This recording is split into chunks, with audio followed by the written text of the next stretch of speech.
Good afternoon and welcome to today's afternoon discussion, seminar, mini-conference. My name is Martin Lään. I'm chairman of the AmCham's Talent and Education Committee, and I would like to open this event by saying that AmCham is delighted to host it in cooperation with Estonian Business School and HML Project Management. So to these cooperating partners, very big thank you for hosting us and helping to make this event a reality.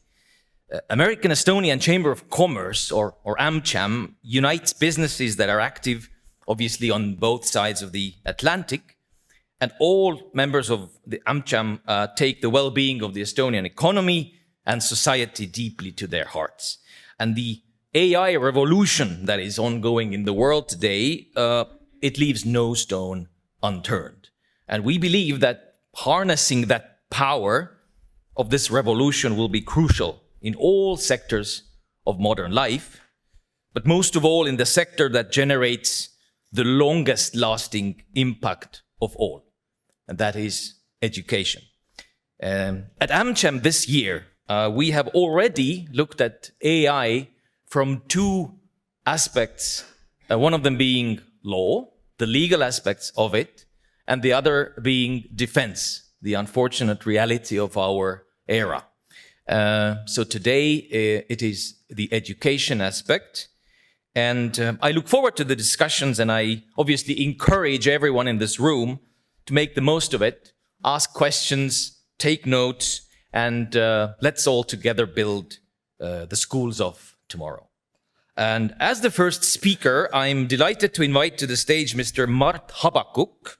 Mr. Habakuk is the Chancellor of the Estonian Business School. And Mr. Habakuk, you have the floor, and thank you once again for hosting us in this fine establishment. Ladies and gentlemen, put your hands together for Mr. Mart Habakuk.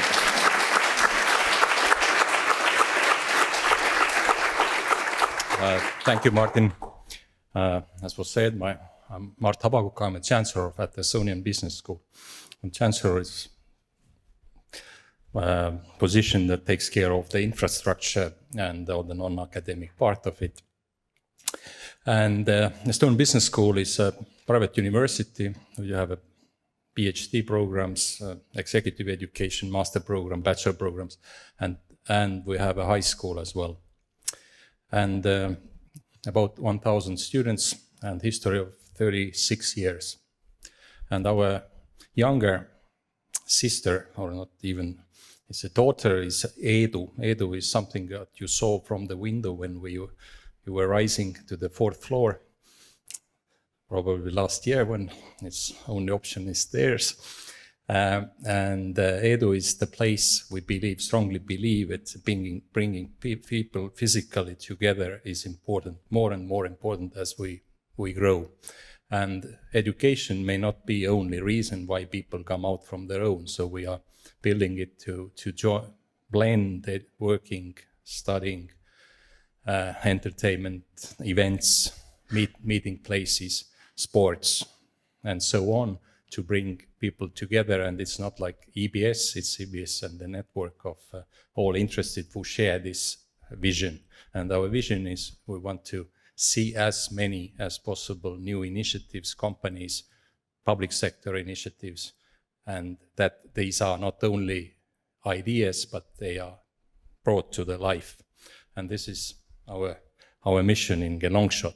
But today we are here to talk about AI and education, who is very used to discussing about the content is changing year after year. It's too much and we can't change that much. And now, well, not only the content, but the rest of it changed.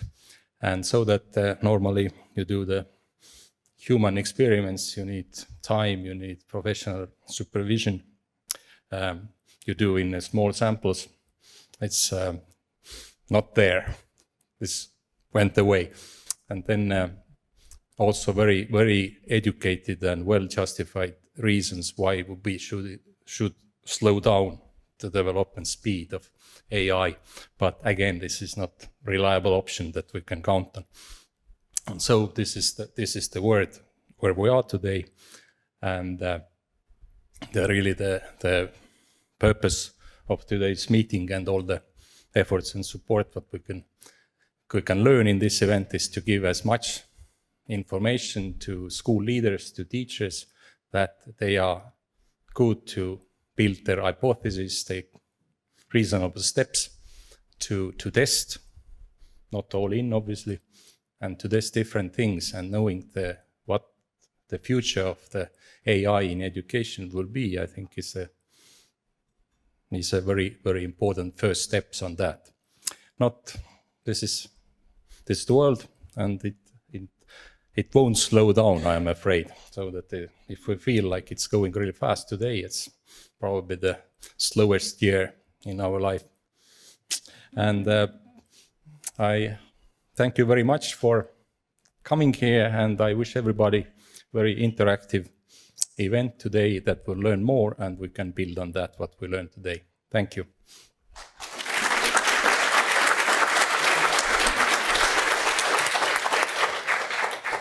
Thank you, Mark, for these words. And once again, thank you for hosting us. Ladies and gentlemen, no conference, no event is complete without the cornerstone, which is always the moderator. And I am very proud and happy to introduce my good friend and a long-term collaborator of AmCham, Kathleen Nagli. Kathleen is an education futurist. And this subject matter of AI in education is very dear to her heart. So I invite her to step on the stage and introduce the rest of today's agenda. There you go, Kathleen.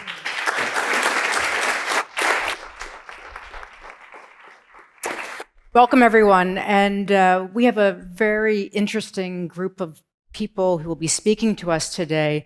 And I will take a time to have a moment of a story in a little bit. But I want to start off first with our first guest. It's Alexandra Atianen, who is the Google lead of education. And she is the lead in the Benelux nations, in France, in Central and Eastern Europe, in the Baltics and Nordics. And she's going to open our event today with an interesting speech. Please, Alexandra.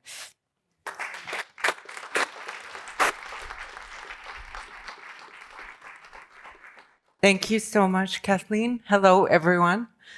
I could maybe say a few words in Estonian. I did practice. Tere. Minu nimi on Alexandra Ahtiainen. You probably can tell from my surname that I come from across the pond, as we say it, from Finland. And if you wonder why I look like this, so did my husband this morning when I showed him what I came up with when playing with Nano Banana. In case you haven't done so, I urge you to try Gemini. I urge you to ask it to create an image of you being a Disney princess or a prince, or a character of a series or something like this. I asked it to create an image of me being a writer, because that was my big dream when I was going to school a couple of years ago. My husband said, whoa, that's not the woman I married. And we left it at that. But enough about Nana Banana and me. Well, actually, not yet. As I was coming over this morning by a very short plane ride, I was reflecting on a personal situation. You see, I have two daughters, twins.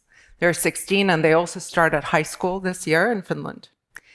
And I went to the first parent-teacher conference thinking that I'd hear a lot about AI and technological transformation that we're all going through.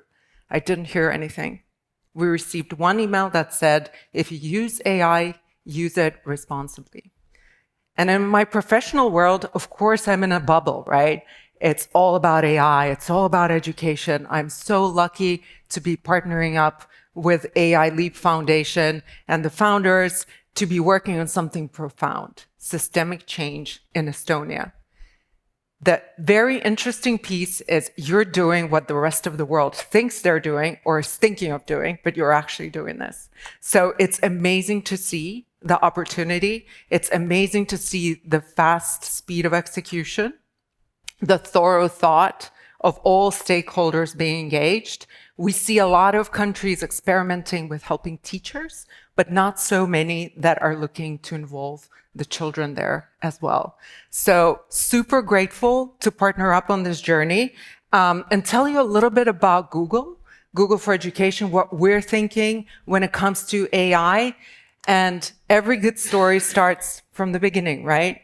These two gentlemen over here were the ones that classically dropped out of college. Sergey and Larry went into a garage and decided to collect all the world's information and make it universally useful and available for everyone. And that's still the mission statement, right? We're still on that journey, but now the speed has evolved even further so. When it comes to AI at Google, we have a lot to put on the table. I remember when I joined Google in 2019, the first thing I heard is we are an AI first company. This is 2019, right? And we were thinking, what are they talking about? And they were talking about transformers, which was created in 2017. And then DeepMind, these gods of AI came into play. And the Go, what was the Netflix movie? The Project Go? That was so amazing to see and still felt like sci-fi, right? Fast forward to 2023, when things changed very, very rapidly. The one thing that we like to talk about to people when AI provokes all these strong emotions, some are being very positive, some are being very negative, is that AI is something that's been integrated into a lot of products already from way back when.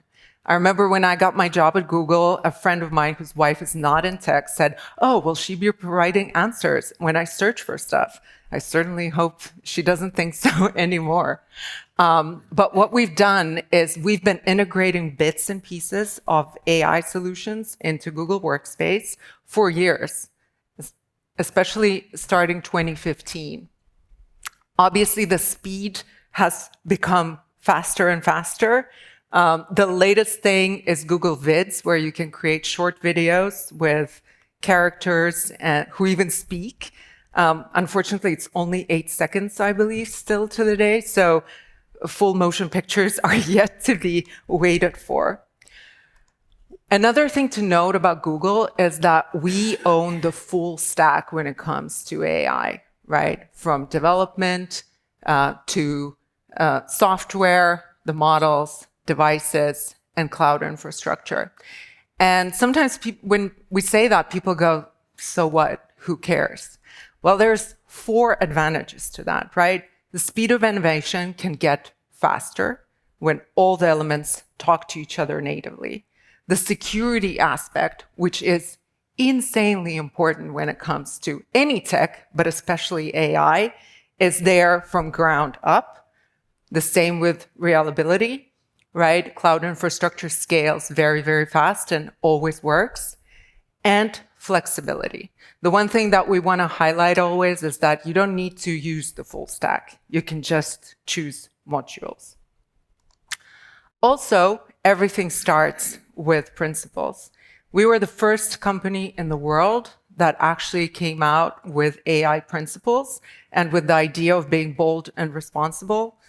Don't tell anyone, but an internal joke sometimes is bold and responsible also means sometimes slow, but slow is good at times, right? Especially when it comes to education. If you want to learn more, AI.google is the place to go for the full report.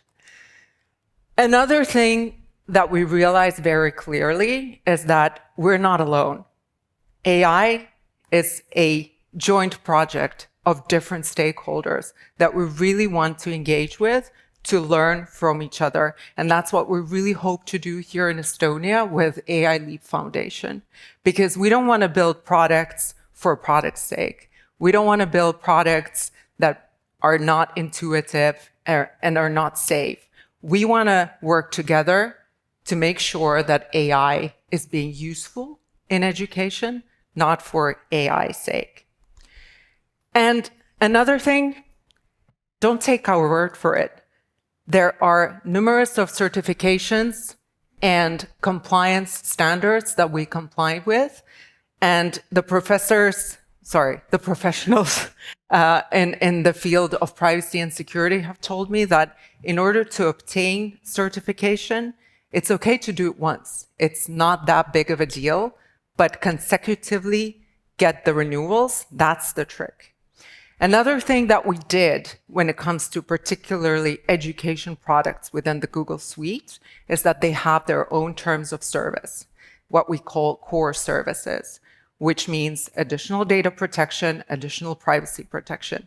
What we did to make it easier for our customers to implement Gemini in their day-to-day in schools is offer the same kind of protections for Gemini in education as for other Google products.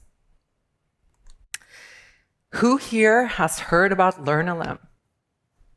Okay, we have a few hands. Great. What is LearnLM? One thing we realized is that education and the specificity of being helpful within education requires its own language model. Here comes LearnLM, which we introduced at Google I/O, and then we integrated it, infused it in all of the tools. So all the familiar tools in Gemini, Search, YouTube, Classroom, and the latest Notebook LM. Notebook LM is usually the tool that makes people very excited because it shows the power of tech in reality. I was in a meeting with the Minister of Education in Czechia a couple of weeks back, and he wanted to learn what Estonians are doing, trying to figure out what they should be doing, but he didn't know much about AI at all.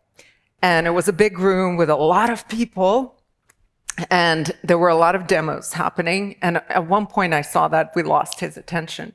He was on his phone, he checked out. The second Notebook LM podcast started playing in Czech, not only in native Czech, but also in the native Czech intonation. His head went up and he said, wow, what is this? Let's implement this. I am excited. So it's a really good tool, especially for those that don't maybe work with AI, to really, really get a grasp of it. After the meeting, his assistant came up to me and said, you know what? I had my final exams at the university this spring, and I used Notebook LM to help me study. And that was, that's why we do what we do, to hear that. This slide, we actually introduced in 2020, right before Corona hit. This was the vision of the education division in Google at the time, which still holds. We were thinking about a world where every educator would have a teaching assistant and every student would have a tutor. At that point, it seemed a bit naive, maybe a little bit way optimistic, but we're getting closer and closer to making it a reality. So when thinking about the teaching assistant for the teacher in particular, the one thing we hear over and over again is how much time teachers are able to save on boring tasks to give more time to the children. We actually did a pilot in Northern Ireland this spring, where teachers came up with 500 plus use cases on how AI can help them save time. And on average, they reported that it saved them 10 hours a week. And that's pretty awesome, right? With extra one working day plus some, that's a real value that can be injected into actually being present with the students. Now, when it comes to the tutor, it becomes a bit more complicated, right? Because in a perfect world, AI could help you learn more, go deeper, prep you for the exams, like I told you about the Notebook LM, give you feedback on your writing. But creating an AI tutor is a bit more complex than that. So one thing that we've all realized is that chatbots are made to be helpful. They're made to provide you an answer, whether it's ChatGPT or Gemini. But in reality of education, it shouldn't be easy. You shouldn't get an answer. So you need a whole new different approach and take into the account the learning principles when building that. And when looking at learning science principles, essentially there is quite a few, right? There is one that inspires active learning, one that's managing cognitive load, deepening metacognition, stimulating curiosity, and adapting to the learner. And all of those things have been guiding principles when creating LearnLM. And I'm happy to provide some data because we're not on the first iteration of LearnLM, but during the I/O, which is a Google conference for developers last May, we presented a new report where LearnLM scored pretty high on all of those points. And we all know that learning is super personal, right? One learns by listening, one learns by reading. There is no universal recipe. And this is where a tutor can really help. It could help the visual learners, it could help you with writing, it could quiz you, and you could have a Gemini live session. To wrap up, we're going to test how the technology works because I have a video of Project Astra preview that we announced during I/O that I think will tell you more than 1,000 words.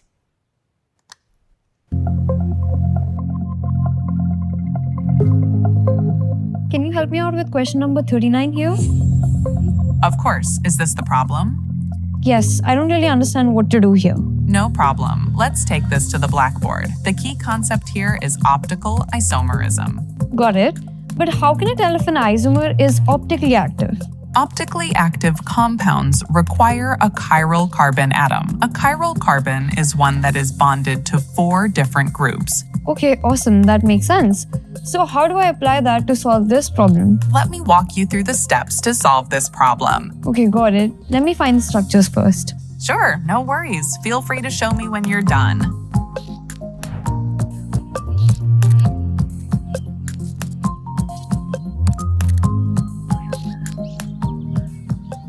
I found 4 carbon chain structures. Is that correct?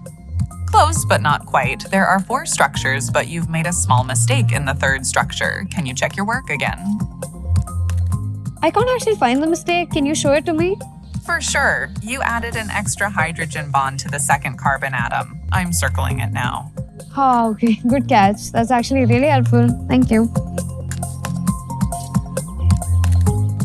So I think this is where the chiral center is. Can you confirm? Yes, here is the chiral center. Well done. Remember the optically active isomer problem we were working on? Can you show me what the 2 chiral molecules actually look like? Sure. Have a look at the molecular structure. I've created the molecular structures of the 2 optically active isomers, also known as enantiomers of 2-bromobutane.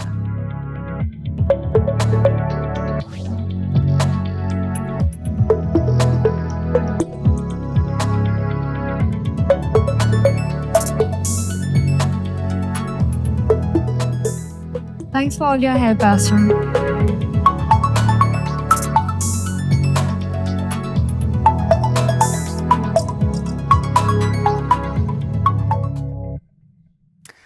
And this to remind all of us that this is probably the worst AI we're going to be using ever, right? As cliche as that phrase sounds.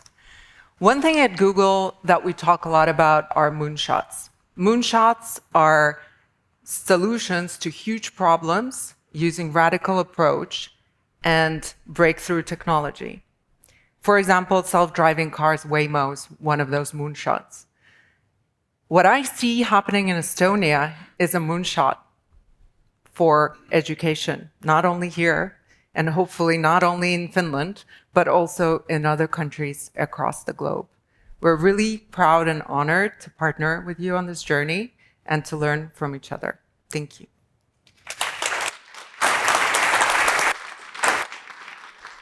Before we go to the next section of our our agenda today, I wanted to tell you a small story.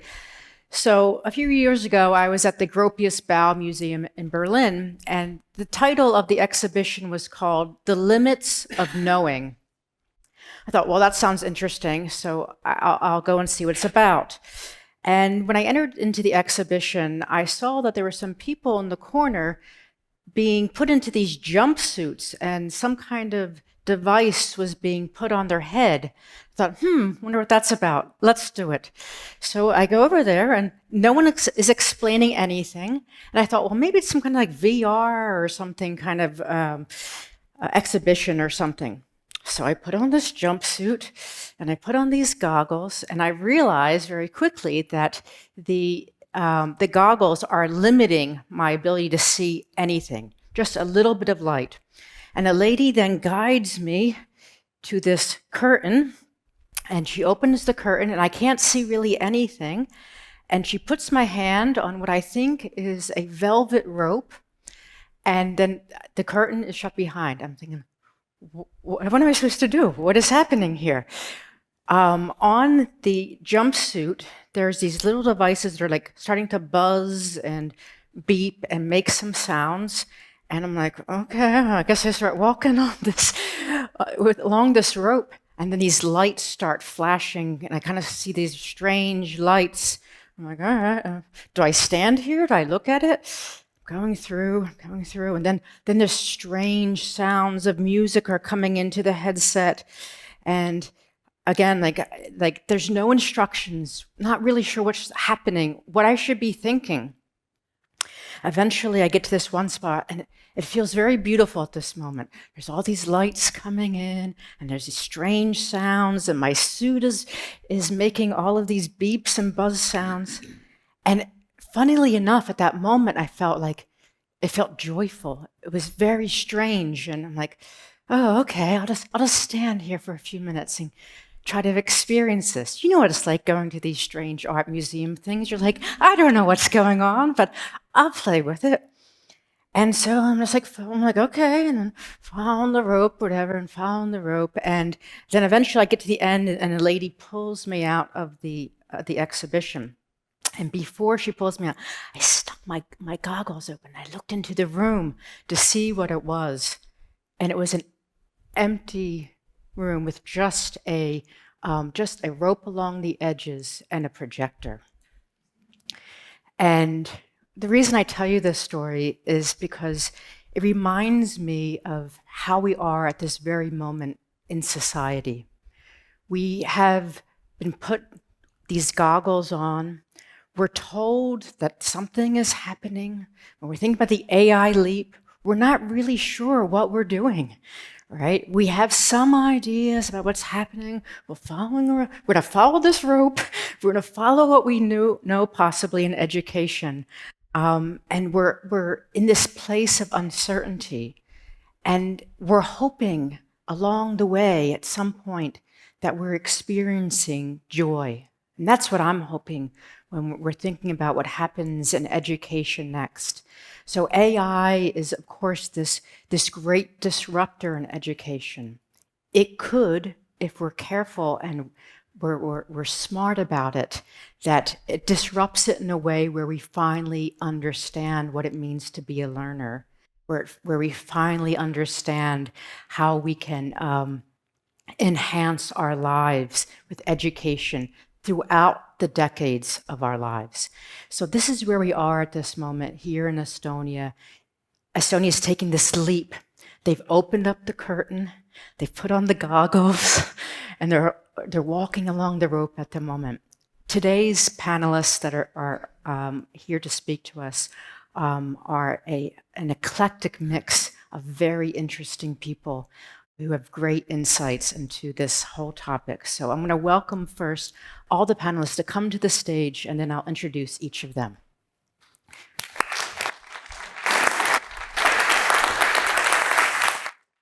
So the first panelist I'll introduce is Linar Vik. And for those who live in Estonia, he's a living legend, I would say, maybe.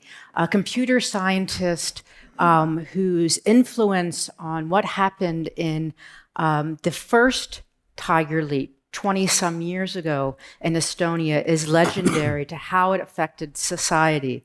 Today, he advises national and international organizations and is a visiting lecturer in Tartu, and does many different things.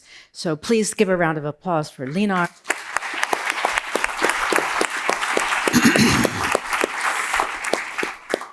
Next, we have Riin Saadjärv, who is working with the Estonian Ministry of Education. So today she's here to help us understand what is happening and where we are. She herself is a computer or an IT integrator into schools in her past, and now she works as an advisor to the ministry. Please welcome Riin.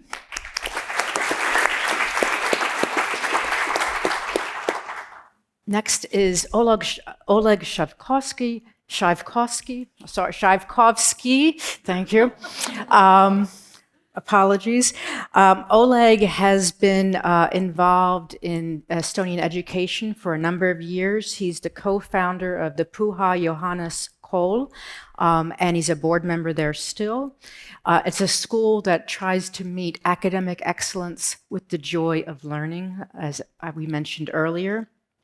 He's also done much work in the ed tech sector and being a mentor and helping others in their work, and he calls himself a serial entrepreneur. Please welcome Oleg. And last but not least is Indrek Seppo. Indrek comes first from the data science background. He's worked both in industry and entrepreneurial work. He's also been in ministries here in Estonia. One of his companies, Marduk Technologies, is instrumental on a completely different topic on identifying drones from a far distance. You can bring him to another, I think, event at some point. He is also doing work as a lecturer and helping business understand AI integration. And his AI consultancy is helping bring business intelligence to various companies here in Estonia and the world. Please welcome Indrek.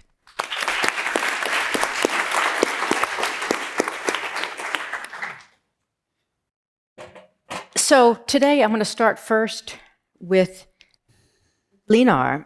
And the question I want to have first is, he was one of the original architects of the first Tiger Leap. I'm wondering, looking back on that first attempt for Estonia to make this jump into a new, curious and uncertain world, what might be the reflections that you have, what were the learnings from the first leap?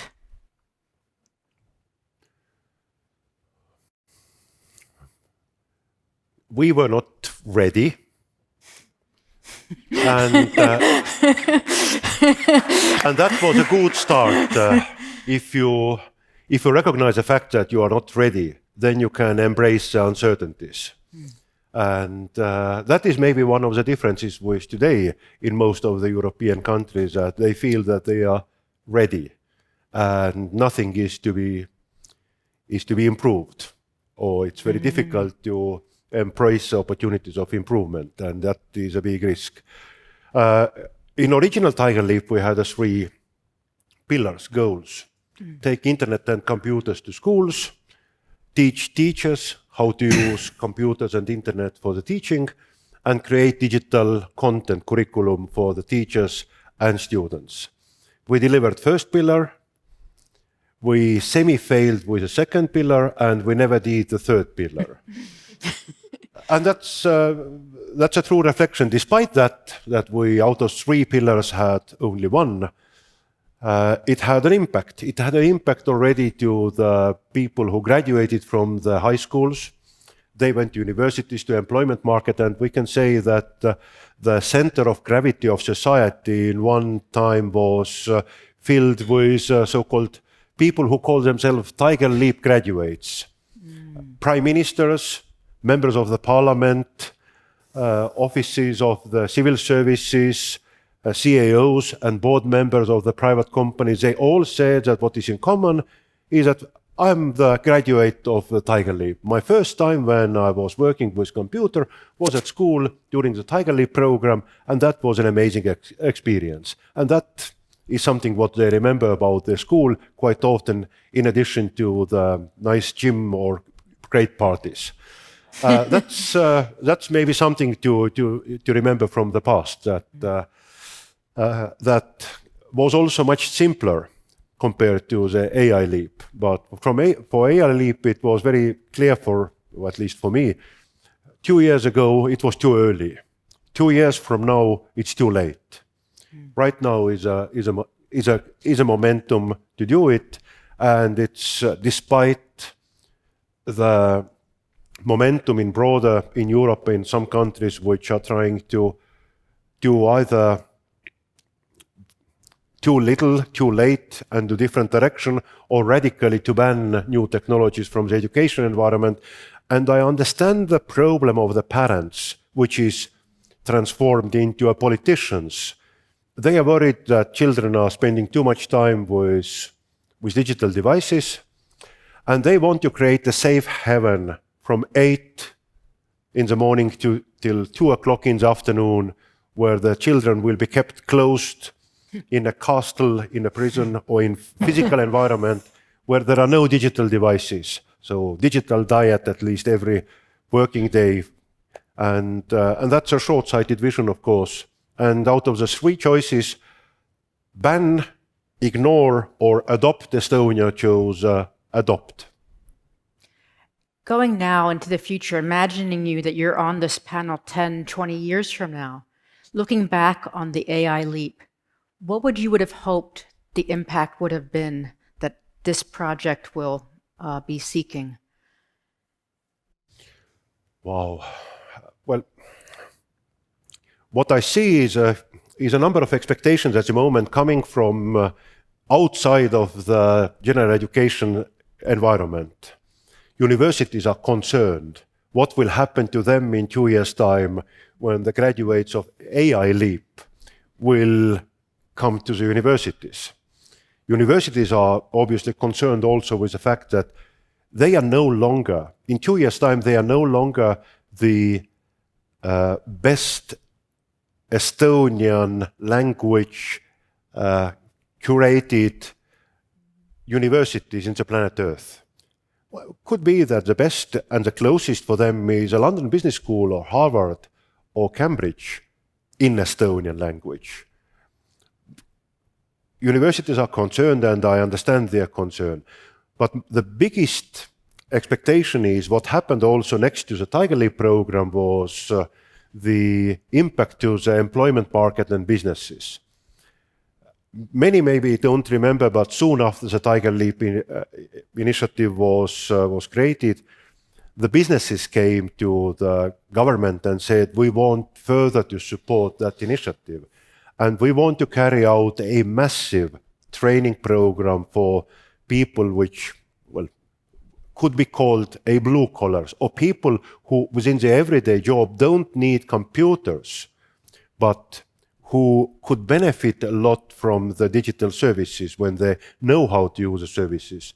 And the Look at World initiative was launched, which in less than 1 year trained no more and no less than close to 1/3 of Estonian adult society on employment market. And that was a huge impact. I mean, if 1/3 of your employment market would within 1 year get a new functional skills in hands, that is really a shift changing with a magnitude. And this is something which I believe strongly will take place also with an AI leap, which is focused at the moment in general education system. However, it will have an impact not only to universities, but also, and most importantly, I believe, to the businesses where people are using AI every day also for their work. But businesses are not using AI. Less than 5% of Estonian companies are planning to adopt AI in the organizations. people who work for your companies have been improved their individual performance by using AI. They spend less time on the tasks which you were giving to them. Output is the same quality, but that is not going to impact the bottom line. In public sector, in private sector, both, people are improving their individual performance without contributing to the bottom line, neither on the efficiency nor the profit. This is something which needs to be addressed very heavily, I think. You were talking about 5%. You have outdated information. I have been to many companies now and the number is higher. I saw the latest numbers and it's a bit higher than 5%. It's great to hear, but the value capturing of AI impact in the businesses becomes the most crucial exercise for the fall 2025 throughout the next few years. Indrek, maybe we'll turn to you. What do you see as the possible impact 5-10 years from now as we're looking back? What do you think what we'll see? The impact of the AI leap you are talking about? Okay, talking about the AI leap, I'm not worried about the young people at all. I'm not worried about the students at all. Let me tell you a story.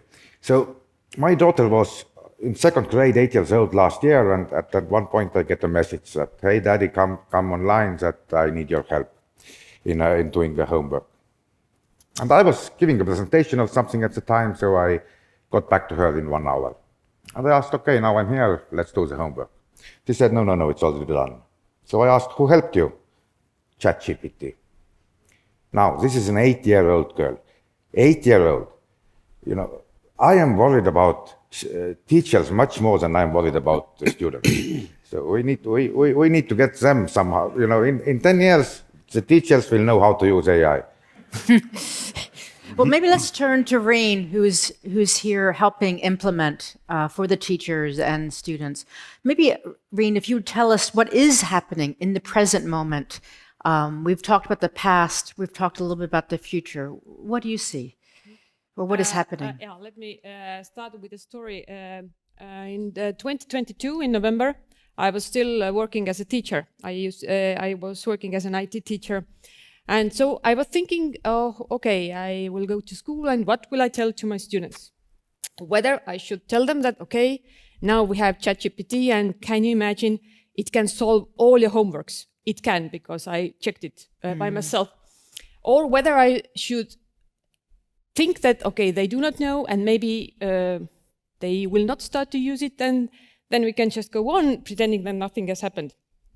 But I decided to tell them. I went to school and said that, okay, children, seventh graders, you know what? We have this kind of tool which can solve all your math homework.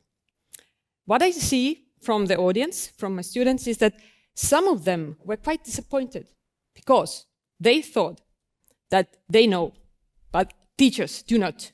And they can have plenty of time to just use the ChatGPT to do their homework, get the best results, and pretend that learning is happening, which is not when we use ChatGPT in a wrong way. So I think what is the moment in our schools at right now is that there is a knowledge that something is happening. We cannot ignore it, because when we do, then we leave children to, decide what they are going to do with it. And then actually they do not get the support they should have. And teachers are quite worried, I would say. And they feel the need to change. And I think that I would add one word to this adapt word. This is that actually our approach is to focus on educating both teachers, and we do hope from the ministry that they are faster than 10 years to learn, and also the students. China just recently released a kind of their version of what they'd like to see happen with AI in their 2030 strategy. And the note for education was the intent was that They wanted to integrate AI in schools, and they wanted to personalize learning. I'm wondering, what are the pillars of the AI leap when it comes to what is the purpose at the moment? What is the success that Estonia is hoping with this OpenAI relationship and what's happening with the AI leap? What do they want to see happen? I think that what we really want to see happening is the change of a learning paradigm. Because I believe that we all have been sitting in a classroom where a teacher is talking. We are trying to sleep with open eyes, and no actual learning process is actually happening. And I do not see any way to blame AI in that, actually, because I was in a high school when there was no AI, and also then it was totally normal situation. So we see AI as a huge opportunity to finally implement the change we have been wanting to see in our schools. And I think that why we are so eager to help AI as a tool or force to go there is that actually the one I was mentioning, that this is something we actually cannot ignore anymore. So it will force us to change or adapt or reshape our educational system as a whole. Oleg, your school's intention was to create an environment that was maybe trying to push that change that Reen was talking about many years earlier than what's happening now. How do you see this integrating into schools? And what's your perspective of this paradigm? Is it helping change towards this joy of learning that your school has intended to pursue? Absolutely. I mean, let's maybe start from the point that that AI at the schools, it's not technological topic. That's not about technology at all. So it's way of thinking, it's way of kind of building up the learning process, right? So it's understanding of what is in this new era, what we are preparing our kids to. Right? So, I mean, if you're asking how do we see that in 10 years from now, so I'm absolutely convinced that AI will be, sorry, Alexander and Google, will be a co-pilot, right, of the employees, right? So it will be a very mindful lever for employers, right? And it means that in these future job markets, we have to think on how to teach our kids today to be a problem solvers, how to solve the problems. So it's not about the technology at all. So it's about the metacognition, for example, right? It's about the way of how you formulate the problem, how you understand the alternative of solving these problems, and so on and so on and so on. That's maybe kind of the most, if you're asking about the pillars, that's the most important, at least from my point of view, the most important pillar of the AI leap today. So it's quite widely spread myth today that AI leap is bringing AI to the school. I mean, it's not like this. So AI was at the schools many years before AI leap was formed. I know that for sure, right? So, I mean, we are dealing with the consequences today. Right, so we are dealing with the consequences, and one of the major consequences, one of the major dangers, what we name internally here as a copy-pasting culture, is this danger where, I mean, what is absolutely, I would say, immanent to the person, the idea of or temptation to outsource the process of thinking. Let this ChatGPT think on behalf of me, right? And what we are dealing here with, I mean, in this example, what Alexander showed that with this Astra, that was a good example, but it's not enough, I'm sorry to say that, right? So it's, again, so today the large language models, it's not all the AI, it's just large language models, with LLMs, what we are talking about. They are designed to give you fast and as explicit as possible answer. right? So we don't want to give this fast answer. So we don't want to create the environment where the AI as a teacher assistant plays a role of kind of guiding the students through certain way, asking the metacognitively enriched questions to help students to learn, right? So that's maybe the most important thing. I see that you haven't used Google Gemini during the last week, because this is exactly what they implemented a week ago.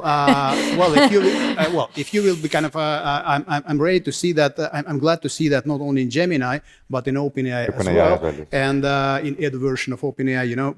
And I think that to a certain extent, I hope that I am absolutely correct to say that to a certain extent, Estonia has impacted that, right? So with all these ideas, what we would like to see in large language models, we certainly impacted that already. Before we move to the possible hazards and certain hazards of AI, maybe Indrek, you can talk to us a little bit about when you're advising companies at the moment in AI policy and business intelligence, what are the main topics that you need to give information towards that many companies are just not aware of or not understanding what needs to be a priority at the moment?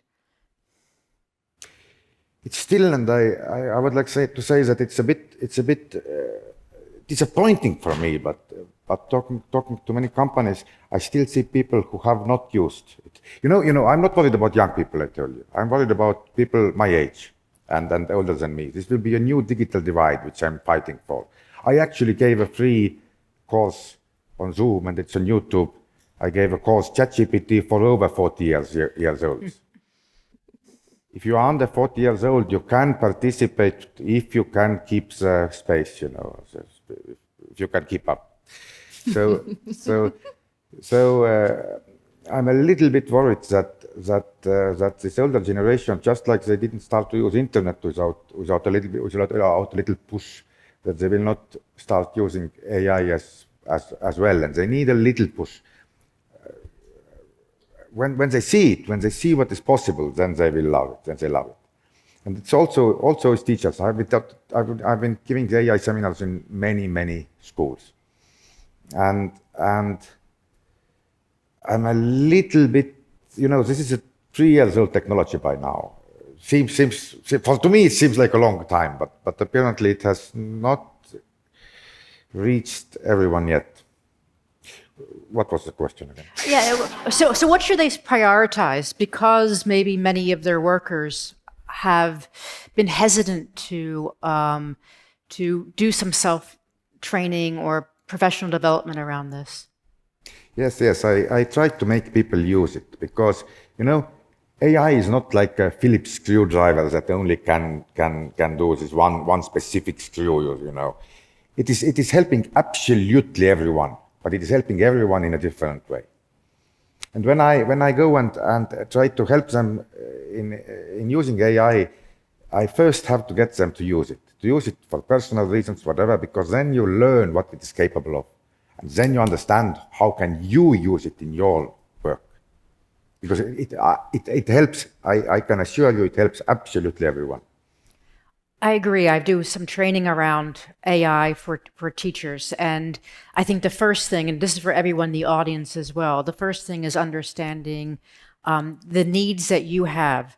I remember one of my first use case scenarios was I wanted to make yeast rolls, and I asked ChatGPT for a recipe how to make these yeasted rolls, and it came in English measurements, American style English measurements, and I live in Estonia, and I needed metric measurements, so I asked ChatGPT for can you take this recipe and turn it into metric measurements?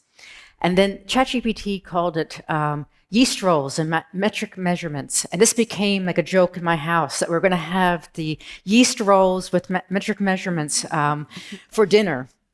And this piece of that moving adult learners from a place where they're not really sure where to try to giving the opportunity to try on their own special interest, I think is a key point. Linar, I know you've been doing work kind of more on a global level on thinking through with adult strategy for AI integration. What are some of the insights you're helping groups like the UN or ministries of education around the world think through this?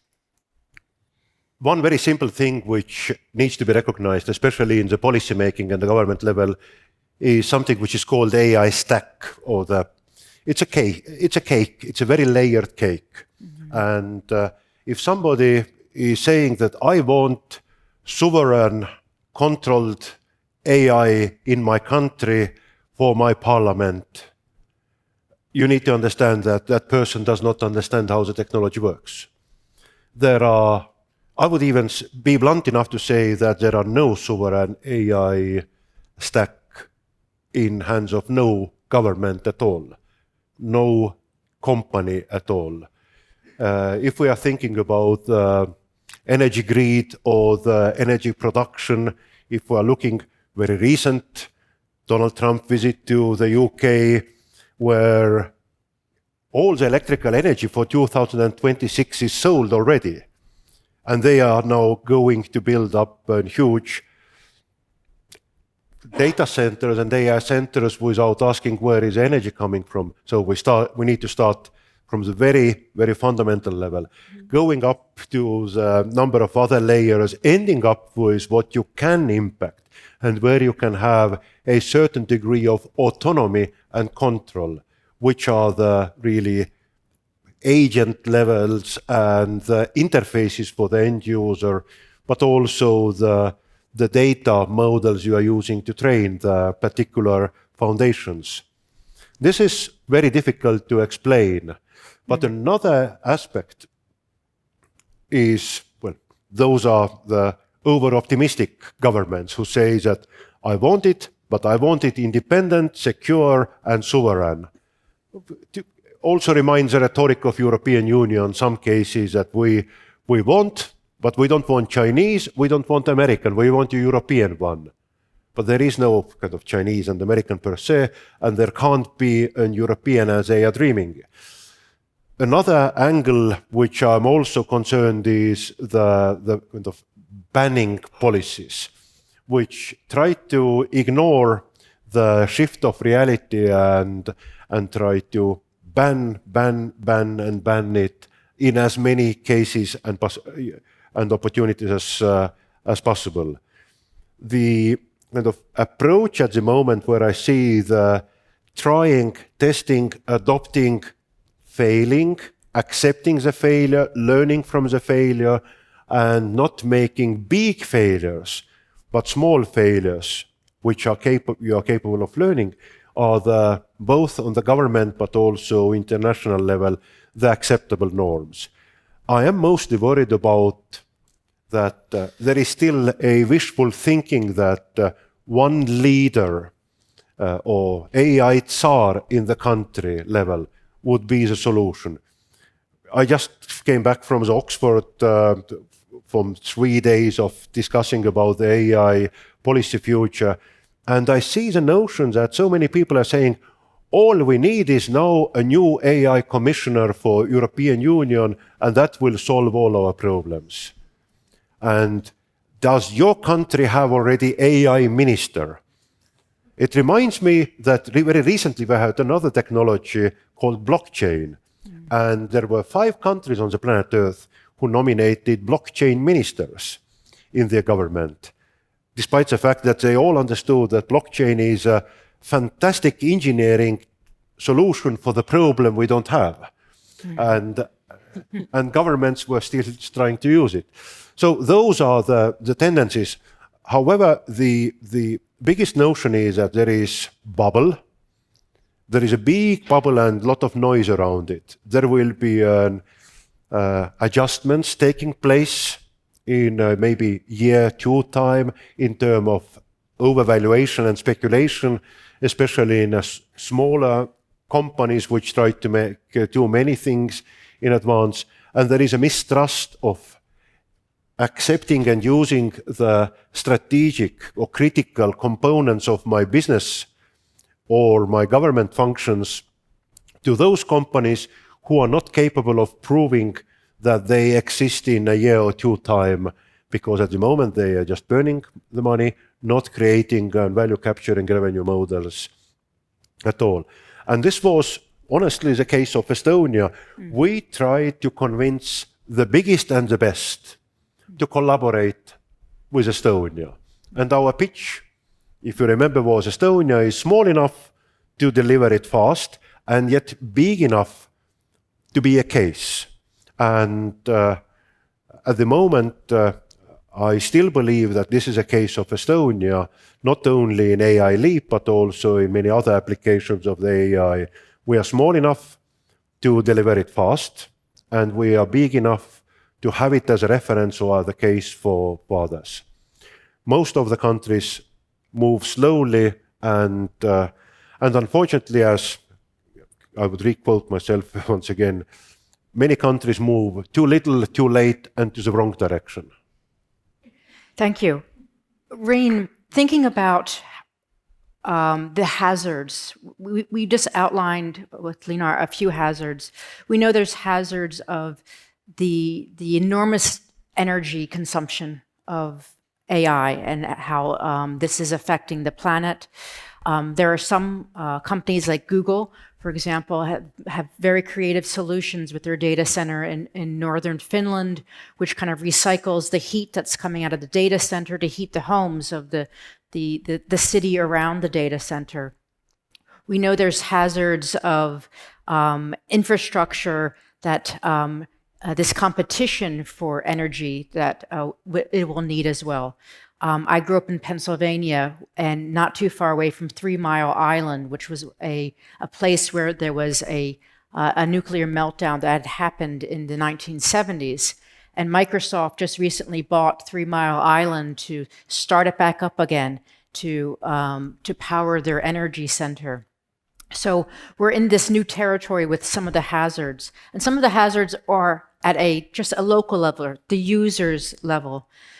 Maybe, Rein, you can talk to us about the hazards that the Estonian Ministry of Education has understood that we need to know when we have students using. How are we mitigating some of the hazards of bias and systemic racism, all things that are built into our society, the garbage that went into the internet and that was consumed by AI is now also in the AI we're using. How do they handle this issue with OpenAI?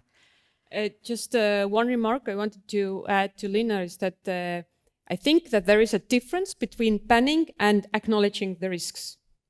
And I think it's necessary to also bring out the risks and say that we know they are there, and but we have a strategy, or at least we know the way how to face those risks.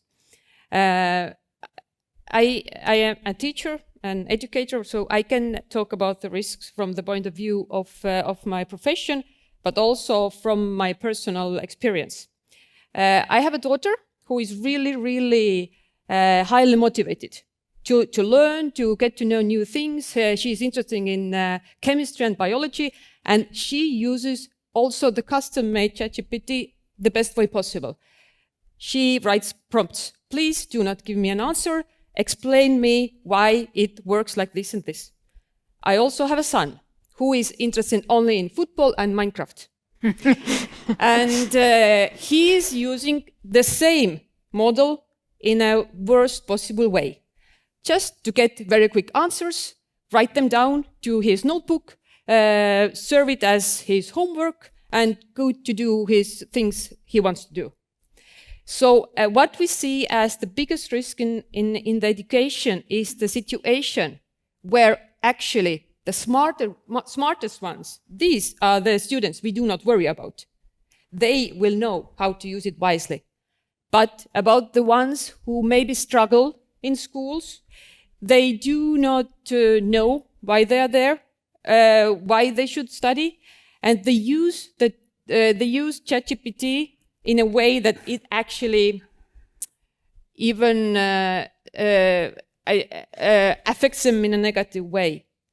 That's why I think that I totally agree with Oleg that the AI in schools is not only about technology, but it is about the whole concept of how we make our students the smartest users of technology in a way that it supports their learning, not harms it. And when we're working with teachers at the moment, and when we're speaking with students, what is the advice that we're giving those people who are in the field right now today and trying to navigate this issue that you addressed? What is the solution to help them understand this tension? For example, the message we send to teachers is that actually it is okay when you do not use any AI tools, as long as you know that you lose the opportunity to save a huge amount of your time. But it is up to you. But which is not okay is to not acknowledge the fact that AI is there and not change the learning methods you're having and for example, home tasks you are giving to your students. You need to understand that even if you do not use it, AI is there and you have to reshape your approach to teaching. And when we talk about students, then actually we know, and we already have implemented this concept, is that we need to start from grade 1, but not with the technology, but the methods where we teach children how to learn. What are the methods they benefit the most? What are the methods that only pretend learning, etc.? Thank you. Learning to learn, I think, is going to be a theme that we understand as a society is going to be incredibly important.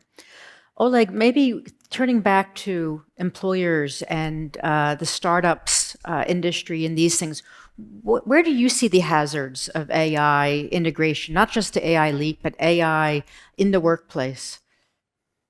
Well, if you give me this chance, so I would like just to add to what Riin just said. I absolutely subscribe to everything what she said. So it's in addition to that, we have in our own school, so I'm a teacher by myself as well, right? So I'm a teacher of physics. And in our own school, we have kind of this informal working group of teachers sharing the experience, how we are using different AI tools and what kind of impact it has to your job. And just on a recent one, I had this kind of short speech saying that, it's one of the things what every teacher should acknowledge, understand, and maybe to take as a motto is that where one of the many paradigm shifts is happening is that teacher in a closest foreseeable future is not anymore the smartest person in the room. So teacher will become a co-creator along with the students. Teacher will be along with the students, will be kind of co-discovering this way.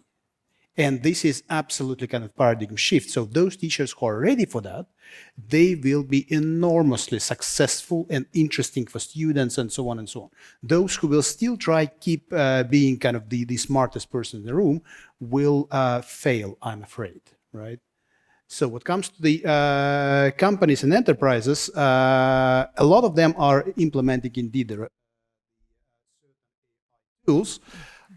What I see, again, so there's nothing special with AI there still anymore. So it's still we are in a situation where they are digitalizing certain processes, now using this pretty interesting AI type of levers, but still kind of thinking in digitalizing categories still.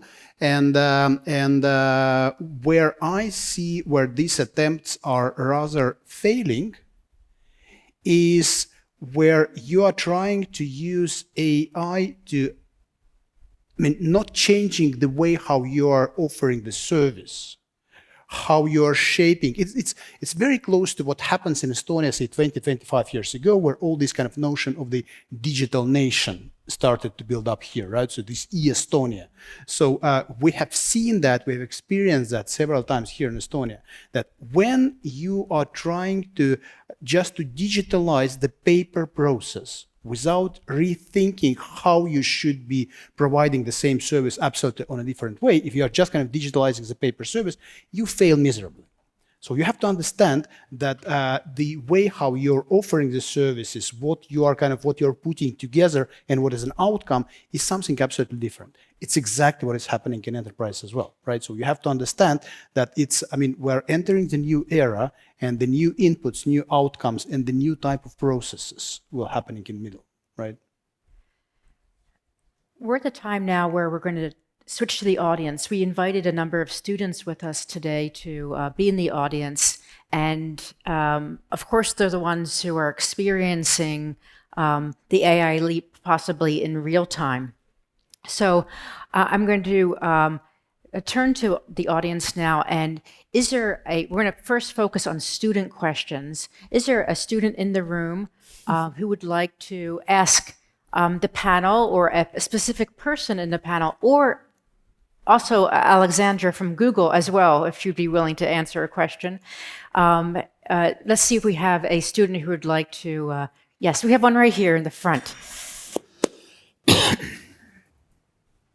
Thank you. And tell us your name and what school you're at. My name's Arya, and I'm a student at the International School of Estonia. My mother is a teacher, and my father is a professor/rector. So education isn't something I just experienced at school. It's something that's always been an integral part of my home life as well. And I think ever since AI came into the question of being a part of education, I've heard the words, use it responsibly. But I found little to none guidance on what that responsible use of AI actually is. So this question doesn't go to someone in particular. I'm asking all of you, what does using AI responsibly in school, in education, in everything really actually look like? Thank you for that question. Wonderful. Maybe we'll start with, yes? Maybe Reen, do you want to start with that answer and then to Oleg? Thank you for the question. I think it's a really crucial one when we talk about use of AI. Maybe it is difficult to give a precise guidance, but I, as a teacher and also a user of several AI tools, see that actually when we talk about the ethical use, we are talking a main general principles when we talk about the behaving ethically. So using AI doesn't, by its core intention, it's not different from other activities we are doing. Anyway, we have to act or behave ethically. So I think this would be the main suggestion I would give. And what does ethically mean? Because this is the issue I think you're probably, because many students are in this state of, I'm going to be in trouble. What does it mean not to be in trouble? Even in the workplace, you were mentioning earlier, Leonard, that people are using it outside of work. They have their own personal account. They're doing their work outside, and then they're bringing it into the workplace because their company might not be using ChatGPT or Gemini or another AI model. What is this ethically? How do we handle that? Maybe I'll turn to Oleg first, who is going to help answer the question as well. Yeah, it's an amazing question, absolutely amazing question, and I think that it would be good if at a certain stage, you, Alexander, will answer this question as well, because I know that Google is putting a lot of force to understanding what is responsible usage of AI in terms of science and research and so on. What my advice to you is that you always, now I'm putting myself to the shoes of teacher, right? So you always, after using or during the user of AI, you always ask yourself, what did I learn? Right? So what are the learning outcomes of what I just did? If you just dumbly asked something, then copy-pasted that and sent somewhere, you learned literally nothing. So you just spent your time, you spent a lot of energy, by the way, right? Some trees were cut somewhere and so on, but you learned nothing, right? So, every time when you're interacting, you have to understand that, hey, now that's what I learned. Now that's what I'm a bit richer in terms of my knowledge, understanding, or whatever else. Alexandra, how would you have answered? That's a great question. Oh, yeah, that still works. Yeah. And actually, I'm going to take it away and take it to the engineers working at Google as well as the marketing teams, because I think we've been concentrating on helping the teachers so much and so much on creating the tools that would be helping students to use the tools responsibly, like guided mode, for example, that we are maybe forgetting to teach kids how to use AI responsibly. We have a project. It's to do with paraphrasing. It's called Originality Reports. Basically learned through research that kids don't want to cheat, but they just don't know how to paraphrase. So what this tool does, instead of calling you out and saying, you just copied that, by the way, and didn't cite it in the right way, it gives you tips like, hey, you might want to rephrase it. It looks too similar. And you have certain attempts before your teacher receives feedback. Maybe that's something we should do in Gemini as well. And on environmental effect, we've actually done a lot of research around that. And I was actually very surprised that doing one query is equal to watching a couple of seconds of TV. So it's not that bad. Obviously, in a compounded effect, things add up. But that's also something that we're really working on. But a really great question. Great. Another student. We have another student volunteer in the audience. Yes, and over here on the right. Can you, again, tell me your name and what school you represent? Hi, everybody. My name is Joosep Pellai. I'm from Tallinn 21st School. And what I wanted to ask is, how could students and teachers in in my school or others, different schools, apply AI, and what could we do to help this AI leap in Estonia? Yeah, sure. So I love it. The first question was, what should you not do with AI? And the second question was, what should you do with AI? Now let me tell you what you should not do with AI. Do not make nudes of your classmates. Do not create scams to scam older people like me, you see. And what to do with AI? Do not use it as self-affirmation, something that, hey, write me that, I don't know what you like very much. What do you like the most in the life? Myself. Yourself, yeah. This is a good answer, but let's say I'm vehemently against car tax or something like this. Do not use AI to write you that let's be against car tax. Write me an essay against car tax. No. Use it to find the best arguments against your case. Use it. Say that, hey, I think so. Now find my weak points. Use it. Let it argue against you. Let it find the weak points of your arguments. This is how you should use AI, and this is what actually makes you grows your potential, and makes you understand the world better and so on. So this is my answer. 21st school, correct? Yes. So you have a student union. So not only student union, but also participate in the governance of the school.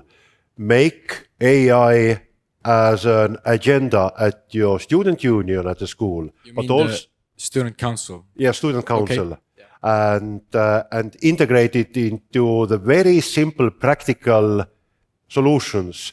Say a prompt of the week for the 10th grade physics and publish it.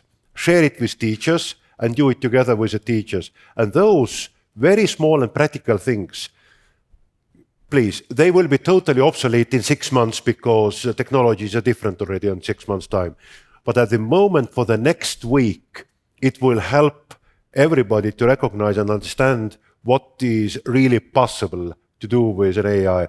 And those kind of prompt of the week, tip of the week, things which students are sharing openly with the teachers will help improving the overall quality of adaptability at your school. Thank you. Another student, I want to be brave. Yes, we have one right in the front here. And if you tell us your name and what school you represent. Thank you. I am Tuuli Hanson. I'm from Tallinn Secondary School of Science. And my question is to each one of you, and maybe to Alexandra as well. If you were the prime minister of the world for one day, what is the one change that you would make, like, during this one day?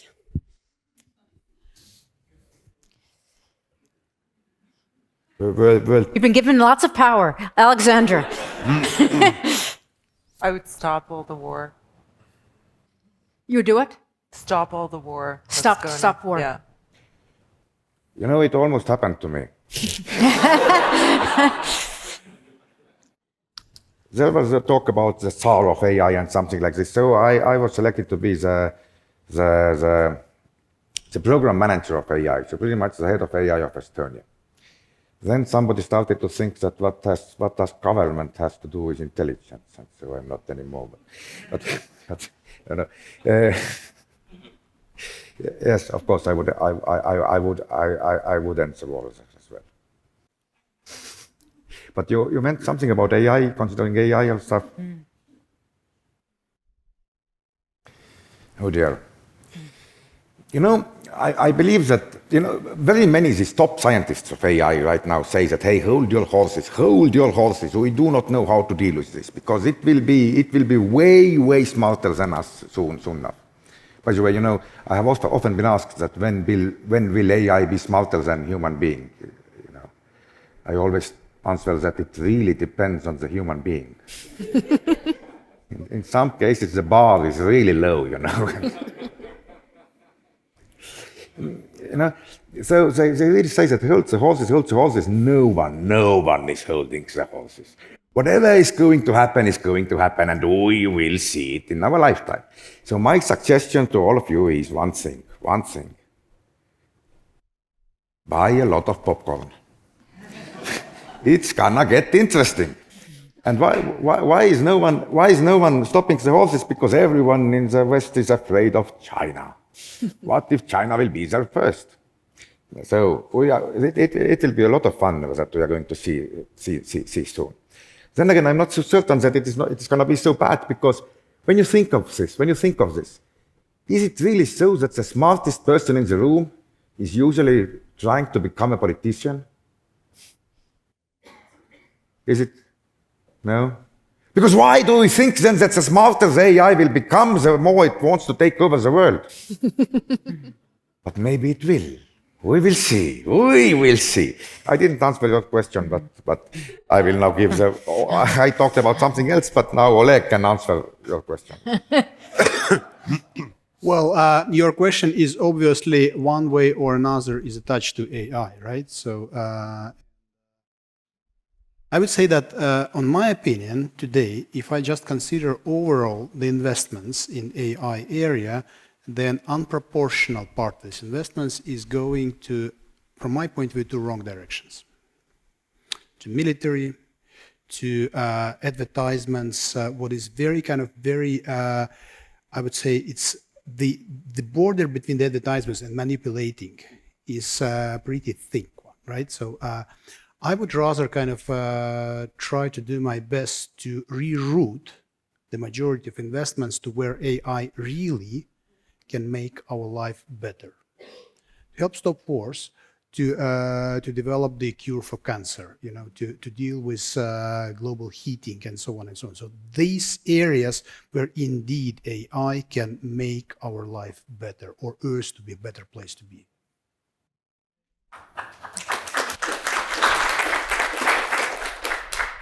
So I believe that Alexandra, as a prime minister, has already stopped the wars, and gentlemen here also have improved something. And now it's my turn. So every, I don't know, the core problems have been solved already. And me as a prime minister now on Thursday, on Thursday.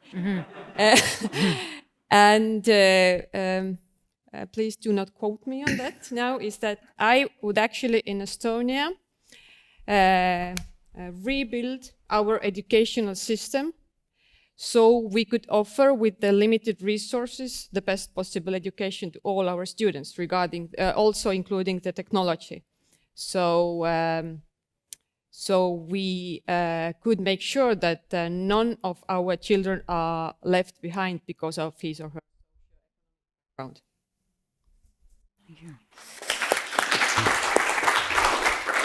Yeah, and I'm the Prime Minister of the world on the Friday then. Yes. I would announce Fridays 3 days.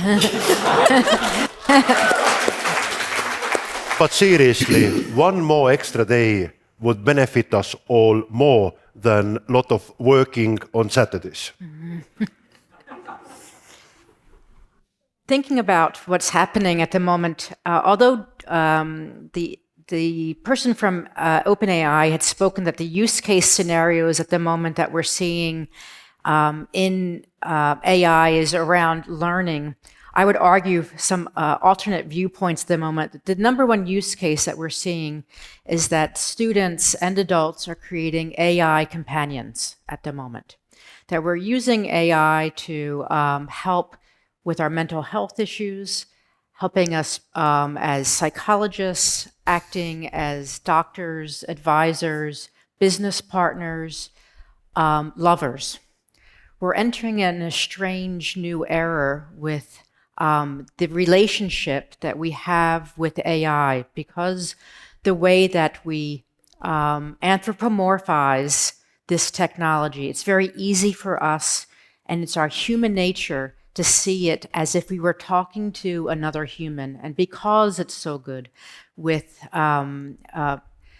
taking on this persona, I wonder, talking to the members of our panel here, where do you see AI companions, AI agents affecting what happens next? Because this is rapidly happening as we speak, and very few people are aware of the speed in which the use of AI companions and the use of AI agents are happening behind the scenes. Mm-hmm. But I think that the problem is not that we have this AI agent. The problem is that people feel lonely, or they do not find answers to their health questions through their doctor. Mm-hmm. So I think that we should, or actually, I see that AI is maybe also an opportunity to see where our core problems lay. Mm. And through that, we can maybe start to think about how to solve these problems. So you're suggesting that AI could be a mirror for us to understand ourselves better? Or maybe also understand the challenges we as a society have. Thank you. Yes. I, for one, welcome our new AI overlords. But you know, my oldest girl went to school 2 years ago, and I was thinking, what will be the things that will make her successful in 15 years time? And at first I thought that, okay, this has to be these soft skills, everybody wants a partner, everybody wants to have friendships, stuff like this. And I was pretty happy with my answer. Then I reached home and I started to think that, hey, come on, finding friends, keeping them, it's a hard job, isn't it? Finding a partner, keeping the partner until the kids will come and stuff like this, even harder. I have tried multiple times. So is it really this? Or is it that, she will go home in 20 years or something and she will start chatting with ChatGPT or Google Gemini or whatever, what is at this time, 15 years more advanced than it is today. It will never get tired. It will never say you bad things. Amazing, isn't it? So I believe that AI is not going to kill us. We are going to die happily out, because we won't have children anymore. We will have our AI. We will be so happy with it that we will be really happy when we die out. So this was our answer. That it will be an amazing future for us. Okay. The end of us. A very positive outlook. Others. Okay. Let me say one thing. The Amishes will continue to exist. Yes. Let's hope it. They are not so happy as us. Yes, it's true. Linar, your views of AI I think agents and companions, to every very complex problem, we have always a simple wrong answer.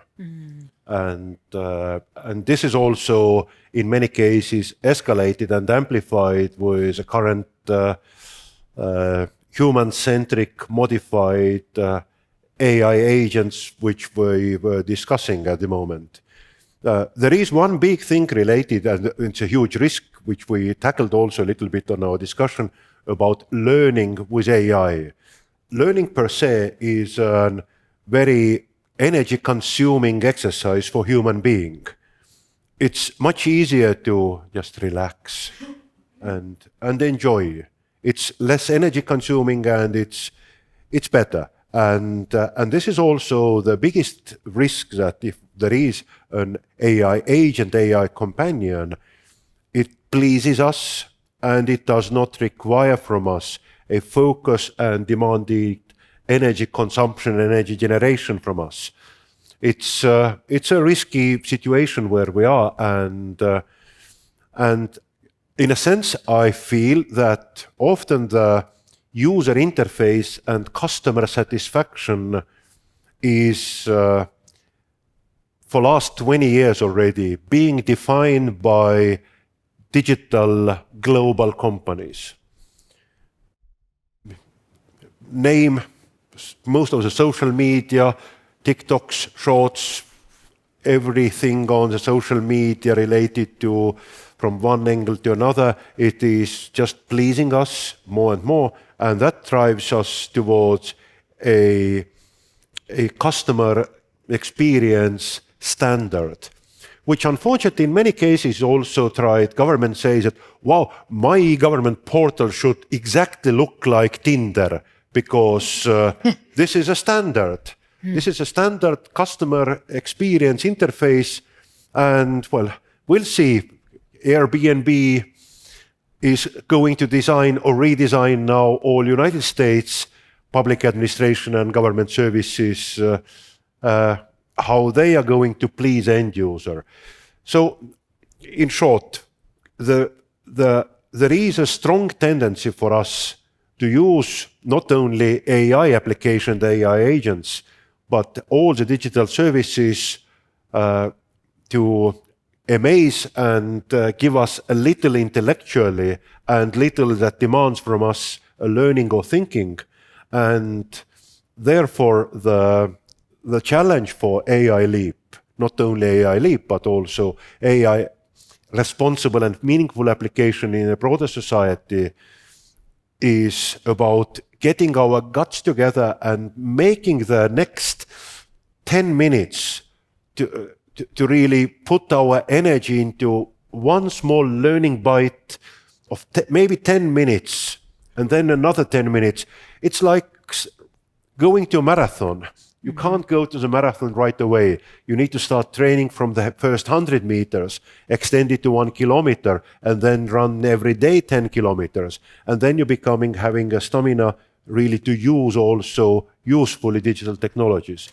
Unfortunately, it's requiring a lot of self-discipline, and this is what we, in many cases, are missing. Yes, and I agree. It's very... it's asking the user, in many cases, to generate self-discipline, which we know is a cognitively difficult task in itself. Oleg, maybe you had an angle on AI companions and AI agents. Well, it's maybe continuing the same notion. So I'm very much optimist as Indrek, right? So, and I don't believe in a dilemma like machine versus human. So I truly believe that the machine is nothing else, AI is nothing else but just a lever, leveraging who we are. So in order to live in a better world, what our education system has to deal with is how to create the more and more people who are good by themselves, so that we are leveraging this good what is within the people, not this bad what is within the people. So if we will be putting the focus on value-centric, on creating the kind of this future generation would understand, I mean, what does it mean to be human, to live in a better world, then AI can enormously leverage that. I think it goes back to our first question, actually, because if we're looking at to have a framework for responsible use, then we have to identify what might be the values of our society that would match that responsible use. So has Estonia, maybe I can ask this to the audience, has Estonia decided what its values are as a nation, that we should be thinking this means ethical use here in Estonia? What are the values of Estonia and Estonians when it comes to themselves and education and AI? Would a member of the audience like to represent all of Estonia and tell me what you think the values that we should be leaning into are, or are? Indrek. Indrek Lau, maybe you would... Yeah, maybe a mic. Yeah. Yes, okay. Yeah, hello. I'm certainly not speaking on behalf of Estonia, but as president of AmCham, what a great event we have. Wow.